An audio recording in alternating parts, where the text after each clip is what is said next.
হঠাৎ গেস্ট চলে এলে বা অফিস ফেরত তাড়াতাড়ি কিছু বানাতে চাইলে এই ঝটপট চিকেন কারি রেসিপিটা আপনার জন্য একদম পারফেক্ট। প্রথমে কড়াইতে সর্ষের তেল গরম করে তাতে আলু দিয়ে এক এক করে হলুদ গুঁড়ো আর লবণ গুঁড়ো দিয়ে ভালো করে ভেজে নিতে হবে। ওই একই তেলে ফোড়নে দিয়ে দেব কিছু গোটা গরম মশলা, সঙ্গে তেজপাতা ও শুকনো লঙ্কা। তারপর পেঁয়াজ কুচি দিয়ে ভালো করে ভেজে নেব। পেঁয়াজ ভাজতে ভাজতে আমরা আরেকটা মশলা বানিয়ে নেব। কিছু রসুন কোয়া, আদা কুচি, পেঁয়াজের কলি আর সঙ্গে টমেটো কুচি আর জল দিয়ে একটা মসৃণ পেস্ট বানিয়ে নেব। ওদিকে কড়াইতে পেঁয়াজও ভাজা ভাজা হয়ে সোনালী রং ধরে নিয়েছে। এরপর দিয়ে দেব কাশ্মীরি লঙ্কার গুঁড়ো। তারপর আগে থেকে বানিয়ে রাখা মশলার পেস্ট ও মশলার বাটি ধোয়া জল দিয়ে অল্প আঁচে ভালো করে কষে নেব। সঙ্গে দিয়ে দেব লবণ, হলুদ, জিরে গুঁড়ো, ধনে গুঁড়ো ও আগে থেকে ফেটিয়ে রাখা টক দই। দই দেওয়ার সময় কিন্তু খেয়াল রাখতে হবে যাতে আঁচ একদম কমানো থাকে, নাহলে দই ফেটে যেতে পারে। এবার মশলার কাঁচা গন্ধ চলে যাওয়া অবধি ভালো করে কষতে থাকতে হবে।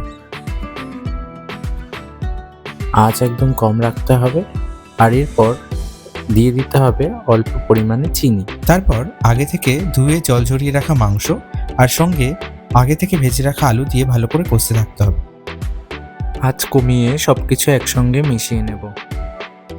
এরপর মশলা থেকে তেল ছেড়ে এলে আর মাংস মোটামুটি 80% সিদ্ধ হয়ে গেলে আগে থেকে ফুটিয়ে রাখা গরম জল দিয়ে অল্প আঁচে রান্না হতে দিতে হবে। মোটামুটি মিনিট 10 পর ঘি আর গরম মশলা দিয়ে নামিয়ে নিলেই তৈরি ঝটপট চিকেন কারি। গরম ভাতে বা রুটি বা লুচি সবকিছুর জন্য একদম পারফেক্ট কম্বিনেশন। ভালো থাকবে সবাই, দেখা হবে আবার।